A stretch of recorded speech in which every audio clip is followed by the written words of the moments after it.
Good morning, सुप्रभात। कैसे हैं मेरे सभी प्यारे साथियों।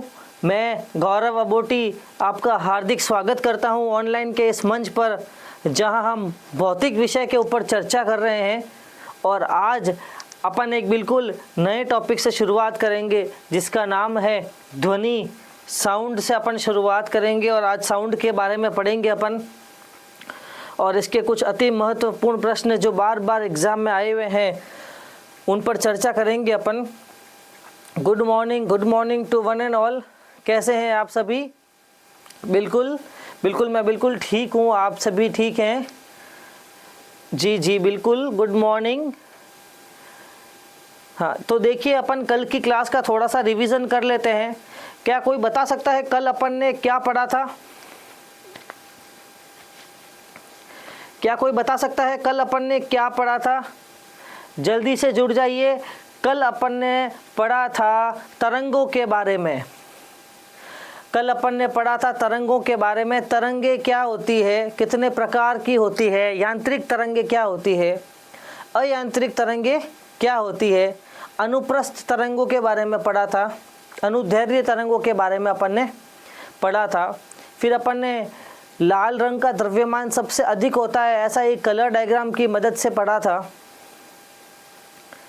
बिल्कुल अपन ने पढ़ा था। Good morning to one and all. फिर अपन ने इसके ऊपर कुछ अति महत्वपूर्ण प्रश्न थे जो किए थे, तो जिनमें से एक दो सवाल मैं आपसे फिर से आज पूछ लेता हूं ताकि क्लास का रिवीजन हो जाएगा। जल्दी से कमेंट करके बता दीजिए। गुड मॉर्निंग सभी को, गुड मॉर्निंग। जल्दी से कमेंट करके बता दीजिए, जल्दी से कमेंट कर दीजिए कि यांत्रिक तरंगों में, ये सबसे पहले तो ये कीजिए, ध्वनि किस प्रकार की तरंग है? ध्वनि किस प्रकार की तरंग है? अनुदैर्घ्य है या अनुप्रस्थ है, या दोनों ही हैं, या दोनों ही नहीं है? जल्दी से कमेंट कर दीजिए ध्वनि किस प्रकार की तरंग है। फिर आज अपन ध्वनि के ऊपर क्लास की शुरुआत करते हैं। बिल्कुल गुड मॉर्निंग सभी को, फटाफट से जुड़ जाइए। शुरुआत करते हैं क्लास की। सबसे पहले मैंने आपसे एक सवाल पूछा है, ध्वनि किस प्रकार की तरंग है? अनुदैर्घ्य है या अनुप्रस्थ है? जल्दी से कमेंट कर दीजिए।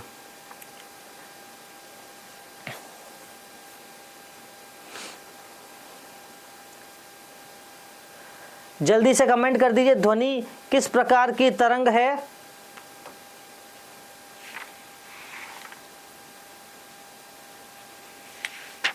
अनुदैर्घ्य है, अनुप्रस्थ है, दोनों हैं, या एक भी नहीं है?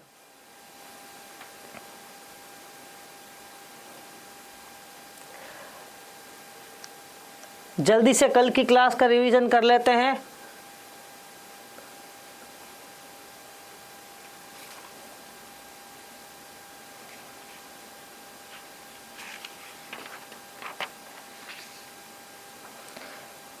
जी बिल्कुल, आप लोगों का जवाब बिल्कुल सही है। ध्वनि एक अनुदैर्घ्य तरंग है। ध्वनि एक अनुदैर्घ्य तरंग है। ध्वनि किस प्रकार की तरंग है? ध्वनि एक अनुदैर्घ्य तरंग है। बिल्कुल उत्तर आपका सही है। चलिए अब आगे बढ़ते हैं और पढ़ते हैं ध्वनि क्या होती है। देखिए बच्चों, ध्वनि एक अनुदैर्घ्य तरंग है। देखिए अपन पढ़ते हैं ध्वनि क्या होती है। ध्वनि ऊर्जा का एक रूप है। ध्वनि क्या है? ध्वनि एक प्रकार की ऊर्जा है। ध्वनि क्या है बेटा? ध्वनि एक प्रकार की एनर्जी है, ये एक प्रकार की ऊर्जा है, ठीक है, जो तरंग के रूप में संचरित होती है, जो तरंग के रूप में चलती है, तरंगों की रूप में चलती है। तरंगे कैसे चलती है बेटा?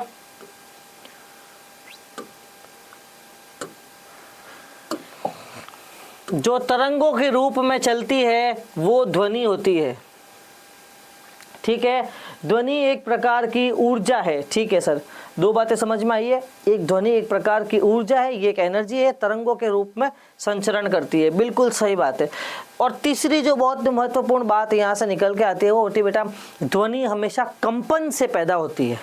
ध्वनि हमेशा कंपन से पैदा होती है। जहाँ पे कंपन होता है, वाइब्रेशन जहाँ पर होता है, वहाँ पे ध्वनि का निर्माण होता है, वहाँ पे ध्वनि अपन को सुनाई देना शुरू हो जाती है। तो याद रखिएगा, ध्वनि हमेशा कंपन होता है किसी भी वस्तु में, अगर किसी भी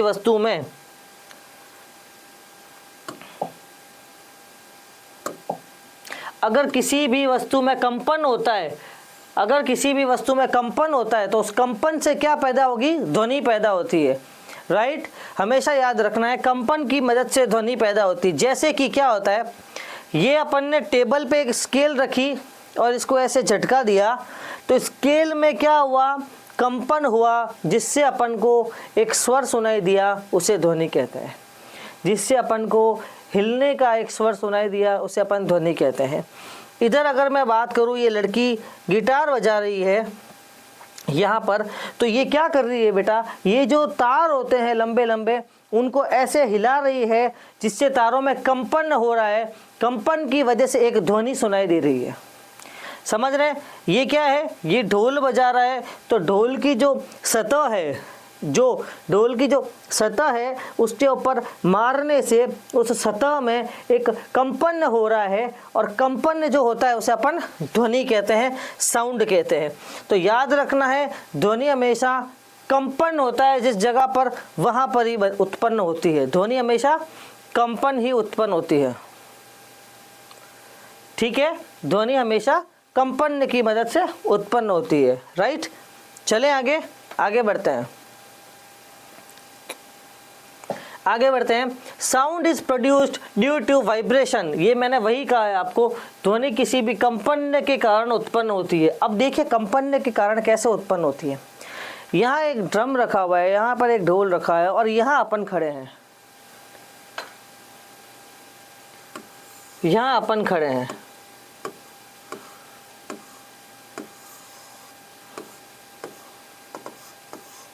ठीक है, समझ में आया? क्या होता है बेटा, ध्वनि यहाँ से वहाँ कैसे ट्रैवल करती है? ध्वनि एक जगह से दूसरे जगह, यहाँ अगर ढोल को पीटा तो वाइब्रेशन तो यहाँ हुआ, अपन के कानों तक स्वर कैसे पहुँचता है, ये समझने की कोशिश करते हैं। देखिए बेटा क्या होता है, यहाँ से यहाँ तक क्या है? एयर है। एयर के अंदर क्या होता है? एयर के मॉलिक्यूल होते हैं, एयर के अणु हैं, ऐसे बहुत सारे अणु हैं।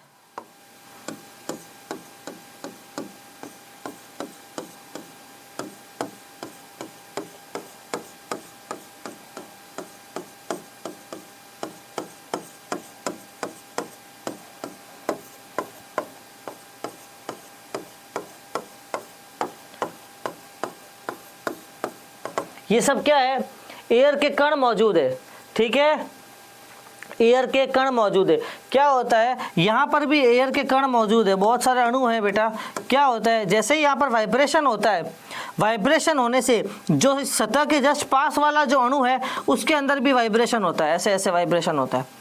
इसके वाइब्रेशन होने से इसके पास वाले अणु में भी कंपन होता है। ये अपने कंपन को यहाँ भेजता है, ये यहाँ करता है, ये यहाँ करता है। ऐसे करके कंपन हर एक अणु में होने लग जाता है, और ये कंपन धीरे धीरे क्या होता है? आगे बढ़ने लग जाता है। ये कंपन आगे बढ़ता बढ़ता अपने कान के पास वाले अणु तक पहुंचता है, वो भी कंपन होता है। बस ऐसे ही ध्वनि गमन करती है, ऐसे ही ध्वनि आगे चलती है। कंपन होते होते सारे अणुओं में कंपन होता है, और जो अपने कान के पास वाला अणु है उसमें भी कंपन होता है, और अपन को स्वर सुनाई देता है। ठीक है, समझ में आया? ध्वनि समझ में आया? ठीक है, कैसे ट्रेवल करती है समझ में आया? ठीक है, आगे बढ़ते हैं। ध्वनि को किस में नापा जाता है? ध्वनि को नापने के लिए, ध्वनि की तीव्रता को नापने के लिए डेसिबल इकाई निर्धारित की गई है। वेरी इंपॉर्टेंट सवाल है बेटा। डेसिबल इकाई निर्धारित की गई है। कौन सी इकाई? डेसिबल इकाई निर्धारित की गई है। डेसी का अर्थ होता है 10, और वैज्ञानिक ग्राहम बेल के नाम से बेल शब्द लिया गया है। ये डेसीबेल जो है, डेसी का मतलब होता है 10, और बेल का नाम ये ग्राहम बेल जो थे जिन्होंने आविष्कार किया है, उनके नाम से लिया गया है। ठीक है, समझ में आया? तो साउंड की यूनिट अगर आपसे कोई पूछता है साउंड की यूनिट क्या है, तो आपको बताना है साउंड की यूनिट है डेसिबल, या इंग्लिश में इसको ऐसे लिखते हैं डीबी। कैसे लिखते हैं? डीबी। ठीक है, बहुत ही महत्वपूर्ण सवाल है, आप लोगों के एग्जाम में पूछा जाता है। साउंड को किस में नापा जाता है, साउंड को किस में मेजर किया जाता है? तो आपका उत्तर आएगा सर साउंड को डेसिबल में मेजर किया जाता है। साउंड को डेसिबल में मेजर किया जाता है। ठीक है, आविष्कारक का नाम अगर कभी पूछ ले तो अलेक्जेंडर ग्राहम बेल। ठीक है, राइट। चलें आगे। समझ में आया साउंड क्या होता है? वाइब्रेशन से, कंपन से उत्पन्न होता है। कैसे घमन करता है, अणु आपस में वाइब्रेट होते हैं और आगे से आगे अपने वाइब्रेशन को देते रहते हैं, कंपन को आगे से आगे पहुंचाते रहते हैं और ऐसे अपन को साउंड सुनाई देता है। तीसरा पॉइंट अपन ने पढ़ा था कि साउंड को किस में नापा जाता है? साउंड को डेसिबल में नापा जाता है। 3 पॉइंट सबको समझ में आए? सबको समझ में आ गए 3 पॉइंट? बढ़े आगे। चलिए आगे बढ़ते हैं अगले टॉपिक की तरफ। अब ये जो बेटा आपके सामने स्क्रीन पर जो ये आया है, ये अति महत्वपूर्ण है। इस स्लाइड से कम 2 सवाल पक्का पूछे जाते हैं। इस स्लाइड से कम 2 सवाल आपके पेपर में पक्का पूछे जाते हैं। देखिए क्या है, मैंने क्या लिखा है यहाँ। मैंने साउंड की तरंगों का विवरण किया है। क्या है? पहली तरंगे होती है श्रव्य तरंगे, जो इंसानों को सुनाई देती है।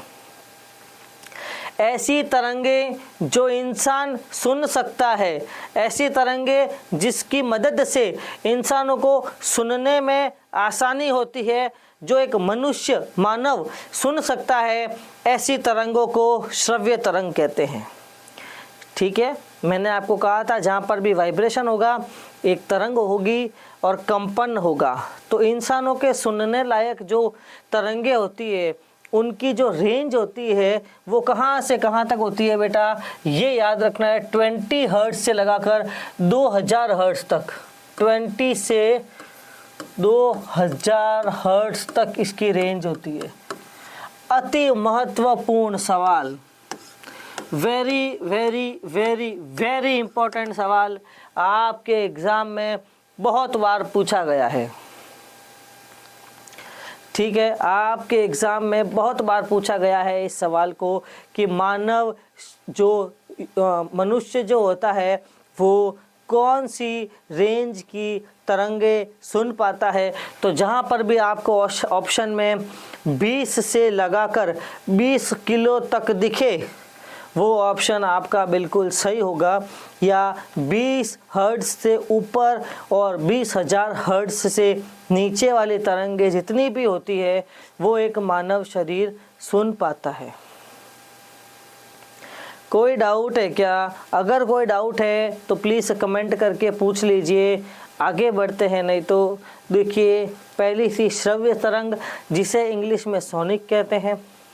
दूसरी आती है अपश्रव्य तरंगे, इंफ्रासोनिक तरंगे।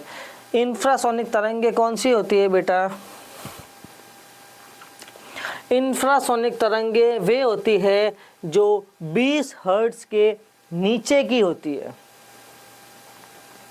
20 हर्ट्ज के नीचे की होती है। 20 हर्ट्ज से नीचे की जो तरंगे होती है वो इंफ्रासोनिक अपश्रव्य तरंगे होती है, जो मनुष्य नहीं सुन सकता, लेकिन व्हेल, मछली, हाथी, मोर इत्यादि जो जानवर होते हैं वो इस तरह की तरंगों को सुन पाते हैं।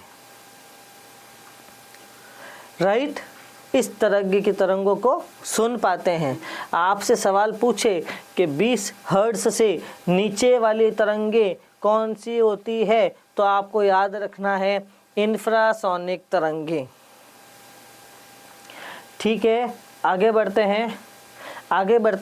अब पढ़ते हैं पराश्रव्य तरंगे, अल्ट्रासोनिक तरंगे क्या होती है बेटा? ये वो तरंगे होती है जो 20,000 हर्ट्ज के ऊपर वाली जो भी तरंगे होती है वो अल्ट्रासोनिक तरंगे होती है। 20,000 हर्ट्ज के ऊपर वाली जो तरंगे होती है, 20,000 से ज़्यादा वाली जो तरंगे होती है वो अल्ट्रासोनिक पराश्रव्य तरंगे कहलाती है। वो चमगादड़, कुत्ता, बिल्ली, डॉल्फिन इत्यादि जो जानवर होते हैं या इत्यादि लोग सुन पाते हैं। आपसे एग्ज़ाम में कई बार सवाल पूछा जाता है, चमगादड़ यानी बैट द्वारा कौन सी तरंगे सुनी जाती है? तो आपको उत्तर देना है पराश्रव्य तरंगे, अल्ट्रासोनिक तरंगे। ठीक है, ठीक है, ठीक है, समझ में आया? रिपीट कर देता हूँ। सोनिक तरंगे क्या होती है? सोनिक तरंगे होती है श्रव्य तरंगे जो इंसान सुन सकते हैं, जो 20 से 20,000 हर्ट्ज तक की होती है। 20 हर्ट्ज से ज़्यादा, 20,000 हर्ट्ज से कम। दूसरी आती है आपके अपश्रव्य तरंगे, इंफ्रासोनिक तरंगे, जिसे अपन कहते हैं इंफ्रासोनिक तरंगे, जो कि 20 हर्ट्ज से कम वाली होती है, जो कि हाथी, मोर, वेल जो मछली होती है वो सभी सुन पाते हैं। तीसरी आती है अपश्रव्य तरंगे, तीसरी आती है पराश्रव्य तरंगे। उसे अपन कहते हैं वो तरंगे, अल्ट्रासोनिक तरंगे, जो कि 20,000 हर्ट्ज से अधिक पर सुनाई देती है, 20,000 हर्ट्ज से अधिक की फ्रीक्वेंसी रखती है। वो पराश्रव्य अल्ट्रासोनिक तरंगे कहलाती है। वो कौन कौन सुन सकता है? चमगादड़ यानी bat, dog, cat, dolphins etcetera. ठीक है बेटा, चले आगे बढ़ें। अभी तक कोई डाउट नहीं है, क्लास को आगे बढ़ाते हैं। यूज ऑफ अल्ट्रासोनिक वेव, पराश्रव्य तरंगों के उपयोग, पराश्रव्य तरंगों के उपयोग। पराश्रव्य तरंगे जो होती है उनको किस किस काम में उपयोग में लिया जाता है, वो है पराश्रव्य तरंगों के उपयोग। पहला उपयोग क्या होता है? संकेत भेजने में। याद रखना है, सवाल आते हैं बेटा इनसे कई बार। किसी भी चीज़ का आपको अगर कोई संकेत भेजना है तो पराश्रव्य तरंगों का आप उपयोग कर सकते हो। ठीक है। दूसरा, समुद्र की गहराई का पता लगाने में। समुद्र की गहराई का अगर आपको पता लगाना है तो आपको पराश्रव्य तरंगे काम में ली जा सकती है, पराश्रव्य तरंगे को काम में लिया जा सकता है। तीसरा, गंठिया रोग के उपचार में एवं मस्तिष्क में ट्यूमर का पता लगाने में पराश्रव्य तरंगे। आपने सुना होगा अपन सीटी स्कैन करवाते हैं या फिर एमआरआई कोई करवाता है, मरीज़ जो होता है वो एमआरआई करवाता है या सीटी स्कैन करवाता है, उसके अंदर जो तरंगों का यूज़ किया जाता है वो यही होती है अल्ट्रासोनिक तरंगे, जिससे अपन के सर के अंदर या किसी पेशेंट के सर के अंदर अगर ट्यूमर है तो उसका पता लगाया जा सकता है। कारखानों में चिमनियाँ होती है, चिमनियों के धुएं से कालिक जम जाती है, उसको हटाने में भी पराश्रव्य तरंगे यानी अल्ट्रासोनिक वेव्स का उपयोग किया जाता है। परासोनिक तरंगे या फिर अल्ट्रासोनिक का उपयोग किया जाता है। ठीक है। कहाँ कहाँ करते हैं? संकेत को भेजने में, समुद्र की गहराई को नापने में, ठीक है, मस्तिष्क में ट्यूमर का पता लगाने में, गंठिया रोग का पता लगाने में, ठीक है, कारखानों में चिमनियों में जमी कालिक को हटाने में, दूध के अंदर जीवाणुओं को नष्ट करने में, वायुयान या घड़ियों के पुर्जों की सफाई करने में, क्योंकि ये अत्यधिक छोटे होते हैं, ये अत्यधिक छोटे होते हैं।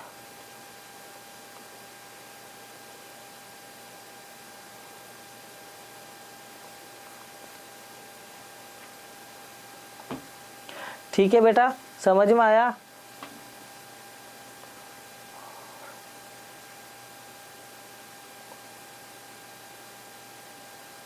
ठीक है, समझ में आया? चलें आगे बढ़ते हैं। देखिए बेटा, जो आप सवाल पूछ रहे हैं ना कि इनमें भी जानवर और पक्षी है, इनमें भी जानवर और पक्षी है, तो बेटा कोई कोई जानवर की ऐसी काबिलियत होती है कि वो कम हर्ट्ज की ध्वनि भी सुन पाते हैं, कोई कोई पक्षी ऐसे होते हैं जो ज़्यादा हर्ट्ज की ध्वनि भी सुन पाते हैं। अब या तो जानवर, पक्षी या इंसान ही तो ध्वनि को सुनेंगे, इसके अलावा कोई चौथा प्रजाति का जीव तो ध्वनि सुनने से रहा नहीं, है ना बेटा। तो अब इसके अंदर डिफरेंस कैसा होता है? ये तो मानव शरीर या फिर जो इंसान है या फिर जो जानवर है उसकी बनावट पर निर्भर करता है कि वो कितने तरह के ध्वनि सुन पाता है और कितने प्रकार के ध्वनि नहीं सुन पाता है। बस आपको ये कहा गया है कि जो चमगादड़ होती है उसमें ये काबिलियत होती है कि वो क्या करती है, पराश्रव्य ध्वनि को सुन सकती है। ठीक है बेटा, चलिए आगे बढ़ते हैं। अपन ने पढ़ लिए हैं यूज़ ऑफ अल्ट्रासोनिक, संकेत भेजने में, समुद्र की गहराई का पता लगाने में, गंठिया रोग के उपचार में और मस्तिष्क में ट्यूमर का पता लगाने में, कारखानों की चिमनियों में कालिख हटाने में और दूध के अंदर जीवाणु को नष्ट करने में और वायुयान तथा घड़ियों की पुर्जों की सफाई करने में अल्ट्रासोनिक वेव्स का यूज़ किया जाता है। चलें आगे बढ़ते हैं। आगे एक अति महत्वपूर्ण, बेटा यहाँ से जो सवाल है, ये जो सवाल है ये अति महत्वपूर्ण है, याद रखना। समुद्र की गहराई पता लगाने में किसका यूज़ किया जाता है या फिर वायुयान के पुर्जों का यूज़ का सफाई में कौन से वेव्स का यूज़ किया जाता है। इम्पॉर्टेंट सवाल है, बहुत इम्पॉर्टेंट, काफ़ी बार एग्जाम में पूछा गया है। ठीक है, बढ़ते हैं आगे। सोनार, बेटा पिछले साल जो रेलवे के एग्ज़ाम हुए हैं उनमें इस सवाल पर बहुत ज़्यादा फोकस किया गया है। इस सवाल पर बहुत ही ज़्यादा फोकस किया गया है। लगभग हर एक बार इस सवाल को पूछा गया है, किसी भी तरह के एग्ज़ाम में हर बार इस सवाल को ज़रूर पूछा गया है। क्या पूछते हैं? सोनार का पूरा नाम पूछते हैं, सोनार का फुल फॉर्म पूछते हैं। क्या होता है सोनार का फुल फॉर्म? सोनार का फुल फॉर्म है बेटा साउंड नेविगेशन एंड रेंजिंग। क्या है सोनार का full form? Sound navigation and ranging. ये क्या करता है? पराश्रव्य तरंगों की सहायता से समुद्र में वस्तुओं का पता लगाता है। सोनार क्या करता है? पराश्रव्य तरंगों की मदद से समुद्र के अंदर किसी भी वस्तुओं का पता लगाता है। जैसे समुद्र में कोई जहाज डूब जाता है तो उसका पता कैसे लगाया जाता है कि ये कहाँ पर डूबा है? बस इसी की मदद से पता लगाया जाता है, सोनार की मदद से। ये पराश्रव्य तरंगों को उत्पन्न करता है जिससे कि अपन को समुद्र की गहराई का पता लगता है और समुद्र की गहराई में कौन कौन सी चीज़ें हैं उनका पता लगता है। किससे पता लगता है? सोनार से। सवाल पूछा जाता है आपसे एग्जाम में, क्या पूछते हैं? सोनार का पूरा नाम साउंड नेविगेशन एंड रेंजिंग। क्या पूछते हैं? सोनार का पूरा नाम। क्या होता है सोनार का पूरा नाम? Sound navigation and ranging. Sound navigation and ranging. Sonar के बाद रेडार का पूरा नाम भी पूछा जाता है। रेडार का पूरा नाम क्या है? Radio detection and ranging. ये पानी में वस्तुओं का पता लगाता है, ये हवा में वस्तुओं का पता लगाता है। ये क्या करता है? रेडियो तरंग की सहायता से हवा में वस्तुओं का पता लगाता है। ये पराश्रव्य तरंगों की सहायता से पानी में वस्तुओं का पता लगाता है। तो थोड़ा आपको इसको याद रखना है, इम्पॉर्टेंट चीज़ है। रेडार का पूरा नाम रेडियो डिटेक्शन एंड रेंजिंग होता है। सोनार का पूरा नाम साउंड नेविगेशन एंड रेंजिंग होता है। ठीक है, यहाँ तक अगर किसी को डाउट है तो वो कमेंट करके पूछ सकता है, फिर नहीं तो अपन आगे बढ़ेंगे। यहाँ तक के डाउट है किसी को अगर, तो वो कमेंट करके पूछ सकता है, फिर आगे बढ़ेंगे।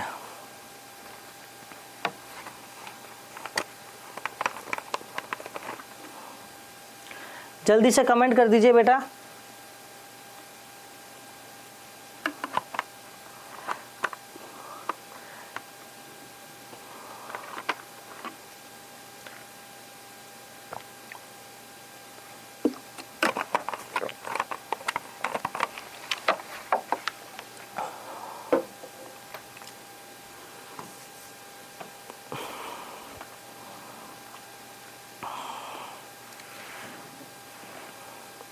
इस सवाल को कल पर छोड़ते हैं, कल लेके आएंगे आपके लिए सोनार की इमेज।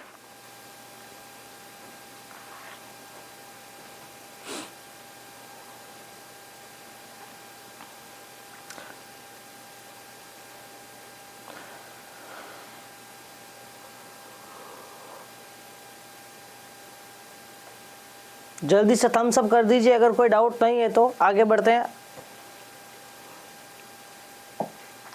आगे बढ़ते हैं और एक बहुत ही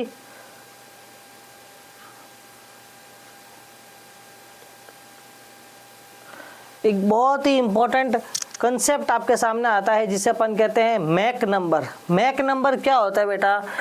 ये एक ऐसा नंबर है जो वायुयान की चाल और ध्वनि की चाल का अनुपात होता है। वायुयान की चाल और ध्वनि की चाल का अनुपात होता है उसे मैक नंबर कहा जाता है। क्या होता है मैक नंबर? वायुयान की चाल और ध्वनि की चाल का रेशियो, अनुपात मैक नंबर कहलाता है। बहुत बहुत धन्यवाद आपका सचिन कुमार जी। ठीक है, वायुयान की चाल तथा ध्वनि की चाल का अनुपात अपन को क्या कहलाता है? मैक नंबर कहलाता है। अगर इनका अनुपात, सुनिए बेटा सुनिए, अगर इनका अनुपात, मान लीजिए मैंने कहा ध्वनि की चाल 1 है और ये कुछ 1 से कम है, ठीक है,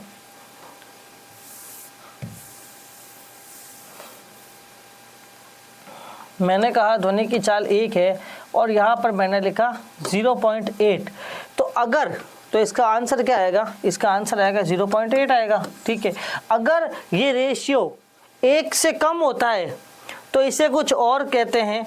अगर इसका रेशियो 1 होता है तो इसका कुछ और नाम है। अगर इसका रेशियो 1 से ज़्यादा होता है तो इसका कुछ और नाम है। ये सभी इसके प्रकार होते हैं। बस आपको यही पढ़ना है, अभी यही याद रखना है कि मैक नंबर क्या होता है।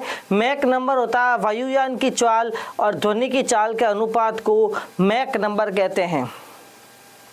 वेरी वेरी इंपॉर्टेंट है बेटा, आपसे एग्जाम में सवाल पूछा जाता है मैक नंबर से क्या पता लगाया जाता है, तो प्लीज़ आप लोगों को याद रखना है मैक नंबर से ध्वनि की चाल का पता तथा वायुयान की चाल का पता, इन दोनों में अनुपात होता है, वो होता है मैक नंबर। और वायुयान की चाल हमेशा किससे पता लगाई जाती है? मैक नंबर से। एग्जाम में सवाल पूछा जाएगा वायुयान की चाल किससे पता लगती है? वायुयान की चाल मैक नंबर से पता लगती है बच्चों। मैक नंबर से वायुयान की चाल का पता लगाया जा सकता है। ठीक है, बहुत इंपॉर्टेंट सवाल है। बढ़ते हैं आगे। देखिए अब मैंने जो कहा था उसको मैं आपको समझा देता हूँ, पूरा ब्रीफ समझा देता हूँ क्या होता है। विजिबल है सबको? ठीक है, देखिए क्या होता है, अगर मैक नंबर 1 आता है, अगर अपन वायुयान की चाल और ध्वनि की चाल का अनुपात करते हैं और अपने पास अगर 1 आता है, इसका मतलब क्या है? वायुयान की चाल और ध्वनि की चाल बराबर है, उसे अपन कहेंगे सोनिक फ्लो। क्या कहेंगे अपन उसको? Sonic flow. क्या कहेंगे? Sonic flow. ये किस में पाया जाता है? छोटे चार्टर विमान होते हैं ना, छोटे चार्टर विमान जिसमें 5-7 लोग ट्रेवल करते हैं, पर्सनल खरीदे जाते हैं। मुकेश अंबानी जी के पास है चार्टर प्लेन अपने, बस उसे ही क्या कहते हैं? चार्टर प्लेन कहते हैं। और उसके अंदर से जो उसके पीछे की जो आवाज़ निकलती है, जो बूम निकलती है, उसे अपन कहते हैं सोनिक फ्लो। क्या कहते हैं? Sonic flow. आपको ये पता होगा ना, जब भी अपने ऊपर से वायुयान गुजरता है या कोई जो ये कहते हैं MiG-21, राफेल, इस तरह के जो विमान होते हैं जो आर्मी के पास, मिलिट्री के पास जो होते हैं, ठीक है, उन विमान जब अपन के ऊपर से गुजरता है तो एक भयंकर साउंड अपन को सुनाई देता है। उस साउंड का अंदाज़ा भी अपन मैक नंबर की मदद से लगा सकते हैं। तो बस उस साउंड को ध्यान में रख के ये 4 डिस्क्रिप्शन किए गए हैं, उसी के ऊपर ये वायुयान की चालों का निर्धारण किया गया है। अगर वायुयान की चाल और साउंड की चाल दोनों बराबर होती है तो मैक संख्या का मान 1 आता है और उसे अपन कहते हैं सोनिक फ्लो। और ये किस में मिलता है अपन को? ये छोटे चार्टर प्लेनों में मिलता है। ठीक है, वो ऐसे 2 पंख वाले चार्टर प्लेन जो होते हैं, मैं भी आपको दिखाऊंगा, वो मिलता है। ठीक है, दूसरी बात मैं करता हूँ, अगर मैक नंबर 1 से ज़्यादा आता है, इसका मतलब वायुयान की चाल साउंड की चाल से कम है, वायुयान की चाल साउंड की चाल से अगर कम है, मैक नंबर आपका अगर 1 से कम आता है, मैक नंबर केस 2 की बात कर रहा हूँ मैं आपके सामने, मैक नंबर अगर आपका 1 से कम आता है तो इसका मतलब होता है कि वायुयान की चाल और साउंड की चाल, वायुयान की चाल कम है। इस केस में इसे कहा जाता है सबसोनिक। क्या कहते हैं? सबसोनिक। क्या कहते हैं? सबसोनिक। अगर मैक नंबर 1 से ज़्यादा आता है, इसका मतलब वायुयान की चाल साउंड की चाल से ज़्यादा है, इसे अपन कहते हैं सुपरसोनिक। और अगर मैक नंबर 6 से ज़्यादा आता है तो वायुयान की चाल साउंड की चाल के 6 गुने से ज़्यादा है, इसे अपन कहते हैं हाइपरसोनिक। क्या कहते हैं अपन इसको? हाइपरसोनिक कहते हैं। क्या कहते हैं अपन इसको? हाइपरसोनिक। पहला केस, दूसरा केस, तीसरा केस, चौथा केस। पहले केस में क्या होता है? मैक नंबर अगर 1 है, मैक संख्या अगर आपका 1 है तो इसे अपन कहेंगे सोनिक फ्लो। दूसरे में मैक संख्या का मान अगर 1 से कम है तो इसे अपन कहेंगे सबसोनिक फ्लो। तीसरे केस में अगर मैक संख्या का मान 1 से ज़्यादा है तो इसे अपन कहेंगे सुपरसोनिक फ्लो। और चौथे केस में अगर मैक संख्या का मान 6 से ज़्यादा है तो इसे अपन कहेंगे हाइपरसोनिक फ्लो। क्या कहेंगे अपन? Hypersonic flow. क्या कहेंगे? हाइपरसोनिक फ्लो कहेंगे। राइट, ठीक है बेटा, समझ में आया? मैं इन सभी के एग्जाम्पल देकर आपको समझाता हूँ। देखिए ये आपके सामने एग्जाम्पल है। क्या है? पहले अपन पढ़ लेते हैं सोनिक क्या होता है। जब किसी चीज की रफ्तार ध्वनि से ज्यादा तेज होती है तो उसे सुपरसोनिक रफ्तार कहते हैं। मैंने आपको क्या कहा? एयरक्राफ्ट की रफ्तार अगर ध्वनि की चाल से ज्यादा है तो क्या होगा? सुपरसोनिक। यानी कि जब चीज 332 मीटर प्रति सेकंड की रफ्तार से भी तेज चलती है तो इसे सुपरसोनिक स्पीड कहते हैं। क्या कहते हैं? Supersonic speed. क्या मतलब? अगर कोई चीज ध्वनि की रफ्तार से भी ज़्यादा की रफ्तार से चल रहा है तो उसे कहेंगे अपन सुपरसोनिक। वैसे ही जैसे अपन ने पहले समझा था, फिर समझ लेते हैं। मैक संख्या 1 का मतलब क्या होता है? मैक संख्या 1 का मतलब क्या है? वायुयान की चाल ध्वनि की चाल के बराबर है। ठीक है। मैक संख्या 1 से कम का मतलब क्या है? वायुयान की चाल ध्वनि की चाल से कम है। मैक संख्या 1 से ज़्यादा का मतलब क्या है? वायुयान की चाल ध्वनि की चाल से ज़्यादा है। मैक संख्या 6 का मतलब क्या है?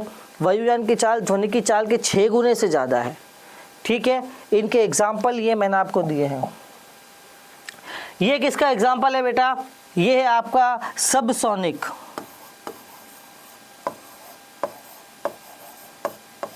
छोटे चार्टर विमान। ठीक है, ये आपका किसका एग्जाम्पल है? सोनिक। ये आपका सुपरसोनिक। और ये आपका हाइपरसोनिक। ये है मिग 21। ये आपका राफेल। ये आपका कोई नॉर्मल फ्लाइट। ये आपका है चार्टर। समझ गए भाई? समझ गए? चार्टर विमानों का सबसोनिक मतलब मैक संख्या 1 से, मतलब क्या? मैक संख्या 1 से कम। सोनिक मतलब मैक संख्या 1 के बराबर। सुपरसोनिक मतलब मैक संख्या 1 से ज़्यादा। हाइपरसोनिक मतलब मैक संख्या 6 गुना से ज़्यादा। समझ में आया? समझ में आ गया? आपसे एग्जाम में सवाल पूछा जाता है इन मैक संख्याओं के आधार पर। याद रखना है, इम्पोर्टेंट बात है। याद रखना है, इम्पोर्टेंट बात है। जल्दी से एक बार इसको पढ़ लीजिए। मैं साइड हट जाता हूँ, फटाफट से इस चीज़ को एक बार पढ़ लीजिए, फिर आगे बढ़ते हैं।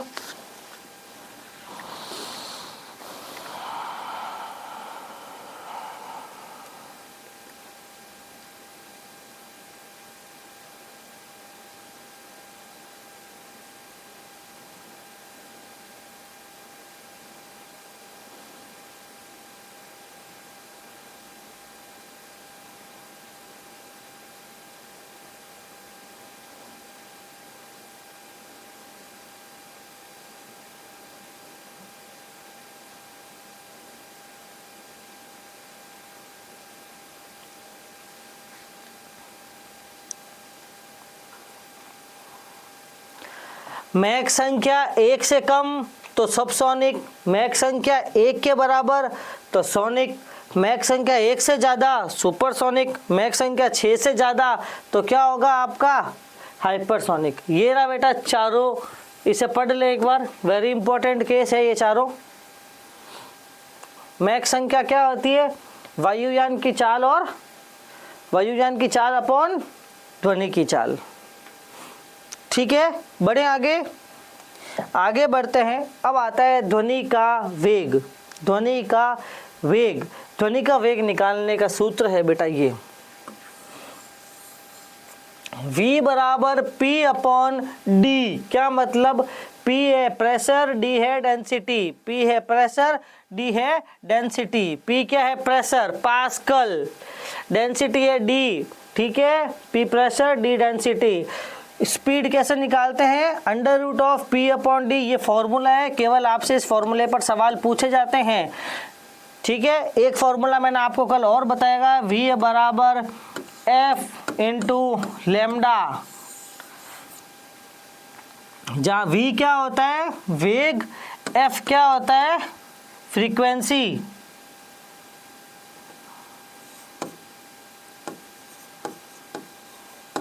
ठीक है। और लेमडा क्या होता है? तरंग दैर्घ्य।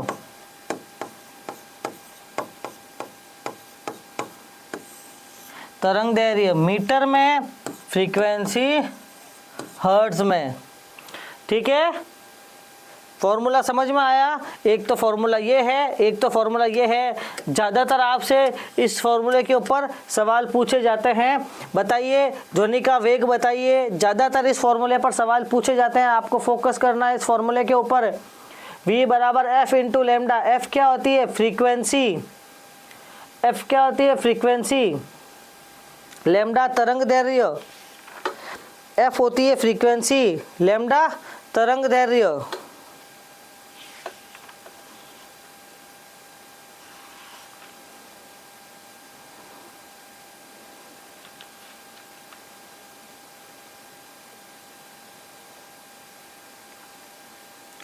F होता है फ्रीक्वेंसी, लेमडा होता है तरंग दैर्घ्य। फ्रीक्वेंसी को हिंदी में क्या कहते हैं मैं बता देता हूं, ठीक है, आवृत्ति। समझ में आया? ध्वनि का वेग, ध्वनि का वेग समझ में आया? इंपॉर्टेंट फॉर्मूला है। जल्दी से एक बार थम्स अप कर दीजिए, अगर सारी बातें आपको समझ में आ रही है तो जल्दी से थम्स अप कर दीजिए एक बार, फिर आगे बढ़ते हैं। अब ये बड़ी इंपॉर्टेंट चीज आपके सामने लेकर आया हूं, ये बहुत ही महत्वपूर्ण है बेटा, इसे बहुत ही महत्वपूर्ण लिख लीजिएगा। ये बहुत ही महत्वपूर्ण है। क्या है? इंपॉर्टेंट। 100% सवाल आना ही है, 100% सवाल आना ही है बेटा आपके, 100% सवाल आएगा इसके अंदर से। क्या होता है? अपने पास 3 चीजें होती है,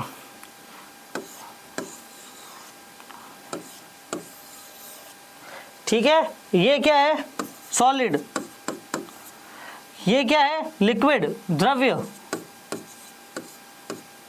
ये क्या है? गैस।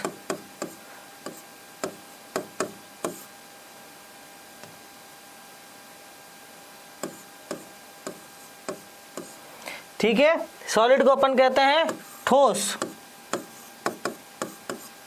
समझ में आ रहा है? 3 चीजें बनाई है मैंने आपके लिए। देखिए सॉलिड में जो अणु होते हैं वो बहुत पास पास में होते हैं,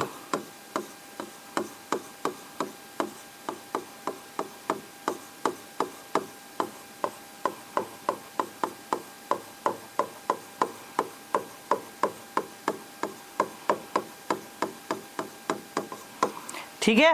द्रव में थोड़े दूर होते हैं,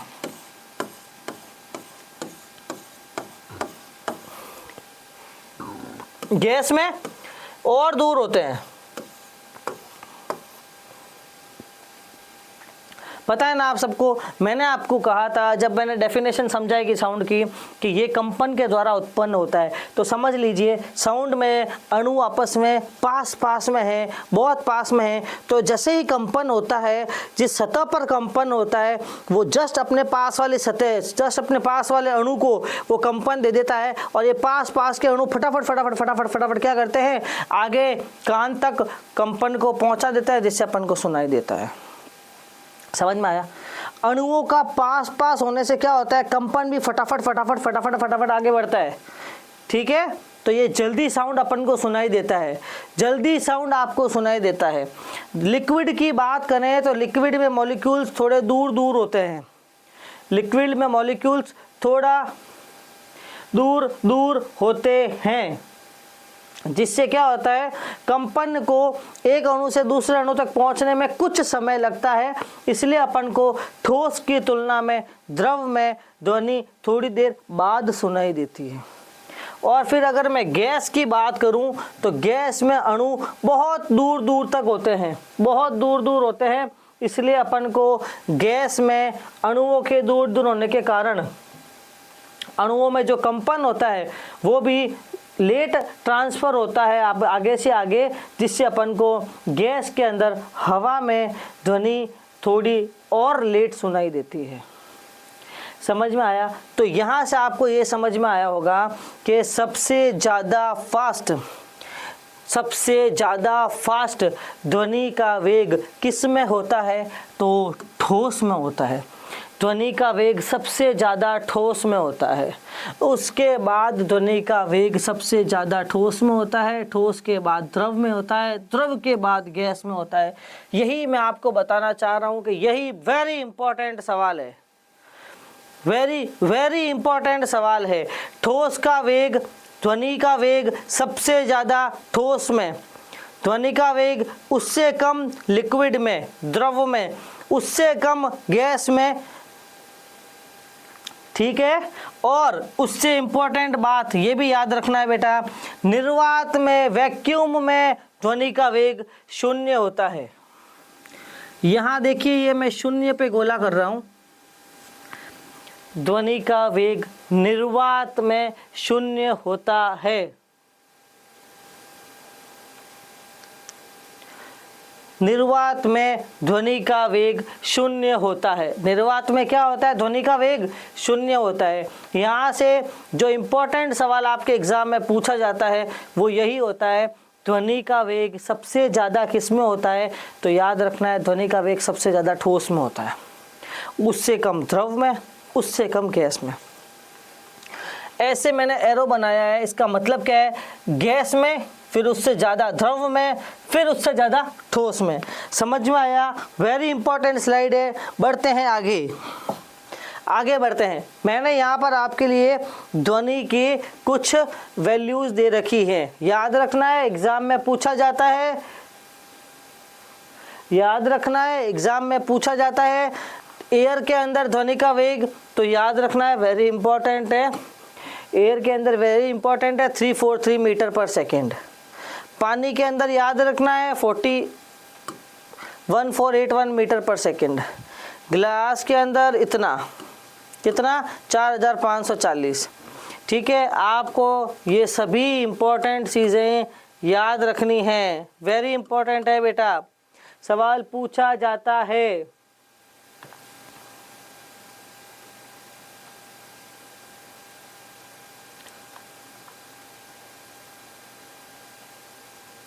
बिल्कुल, ध्वनि का वेग सबसे ज़्यादा ठोस में, सबसे कम गैस में। ठीक है, ध्वनि का वायु में वेग है 343 मीटर प्रति सेकेंड।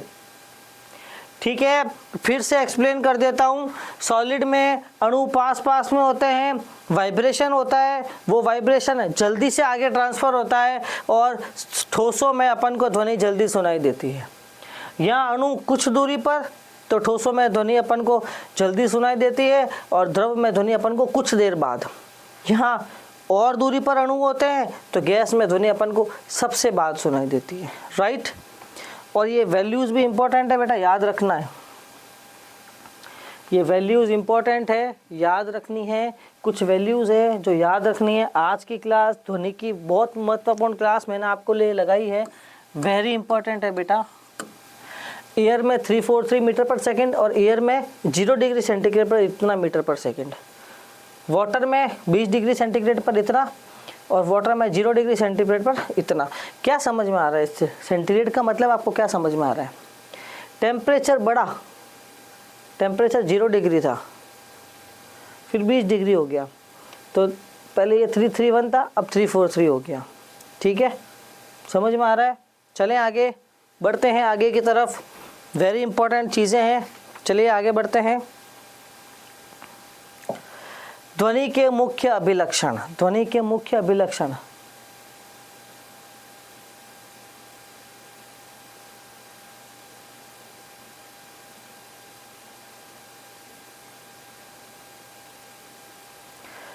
आगे बढ़ते हैं। ध्वनि के अभिलक्षण। ध्वनि में 3 मुख्य गुण होते हैं। एक होता है पिच, जिसे अपन कहते हैं तारत्व, एक होता है लाउडनेस, जिसे अपन कहते हैं प्रबलता, एक होता है क्वालिटी, जिसे अपन कहते हैं गुणता। ठीक है, गुणता। आगे बढ़ते हैं, समझते हैं क्या क्या क्या क्या होता है। सबसे पहले समझते हैं पिच क्या होता है, तारत्व क्या होता है। ध्वनि का वह गुण जिसके आधार पर धीमी मंद ध्वनि को तीक्ष्ण या बारीक ध्वनि से विभोधित किया जा सकता है। इसका मतलब ये है बेटा कि एक ध्वनि होती है जो बहुत ही तीखी ध्वनि होती है, और एक ध्वनि होती है जो कम तीखी होती है, जो क्या होती है अपने अंदर धीमी होती है, जो मंद होती है। 2 प्रकार की ध्वनियाँ होती है। एक बड़ी तीखी हाई पिच की ध्वनि होती है, एक बड़ी मंद और धीमी ध्वनि होती है। ठीक है, तो बस यही जो दोनों के बीच का डिफरेंस होता है उसे अपन क्या कहते हैं, पिच कहते हैं। देख लेते हैं पुरुषों की तारत्व क्या होती है, कम होती है। पुरुषों की तारत्व कम होती है, महिलाओं की अपेक्षा महिलाओं की ज़्यादा होती है, महिलाओं की ज़्यादा होती है। अगर तारत्व कम मतलब तीक्ष्ण ज़्यादा, तीक्ष्ण कम, तारत्व कम होगा तो वो ध्वनि कैसी होगी बेटा, ध्वनि मोटी होगी। क्यों होगी मोटी, क्योंकि ये तारत्व का मतलब क्या होता है, तीक्ष्ण, तीखी नहीं होगी। अगर कोई चीज़ तीखी होती है तो उसका तारत्व तो हाई होता है, लेकिन यहाँ पर क्या है, तीखी नहीं है, तो वो कौन सी ध्वनि होगी, आवाज़ उसकी होगी मोटी, और यहाँ पर आवाज़ होगी बारीक। सवाल आपसे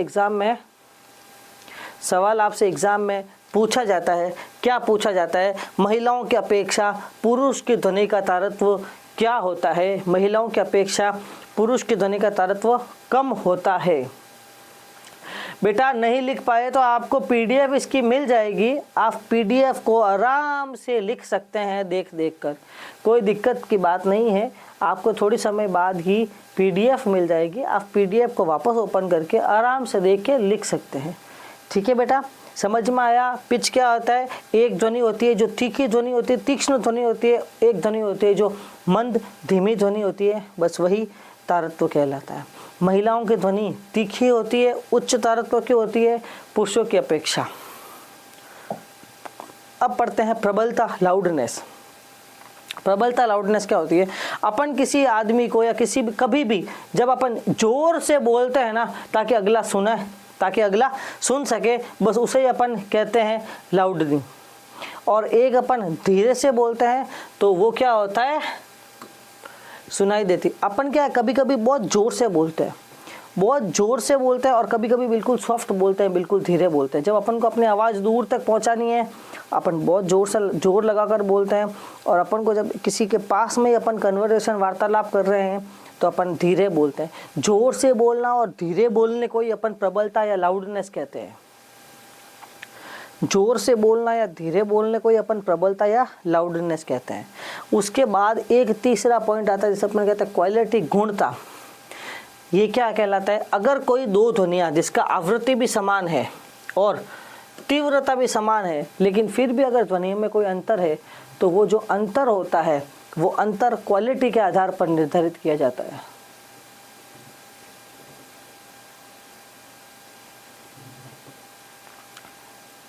बेटा साइंस की क्लास का पीडीएफ आपको क्लास ख़त्म होने के कुछ देर बाद ही, जहाँ पर आपने कोर्स में जाके आप देखते हैं वहाँ पर यही आपको पीडीएफ मिल जाएगा बेटा, ऐसी दिक्कत की बात नहीं है। वहाँ पर थोड़ी समय बाद ही, जैसे ही क्लास अपने अपलोड होता है उसके कुछ समय बाद ही पीडीएफ आपको मिल जाता है। ध्वनि का वह गुण जिसमें समान आवृत्ति और समान तीव्रता होने पर भी कोई डिफरेंस अगर वहाँ होता है तो वो किसके आधार पर होता है, क्वालिटी के आधार पर होता है। 3 चीज़ें अपन ने पढ़ी है, पिच, लाउडनेस और क्वालिटी। पिच क्या होता है, कोई ध्वनि तीखी होती है, तीक्ष्ण होती है, और कोई ध्वनि धीमी या मंद होती है। क्या होता है ये पिच कहलाता है।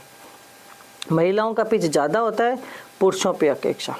प्रबलता की बात करें अपन के जोर से आवाज़ लगाने तथा धीरे बोलने में, जो ये जोर से बोलना और जो धीरे बोलना होता है यही अपना बताता है लाउडनेस, प्रवणता।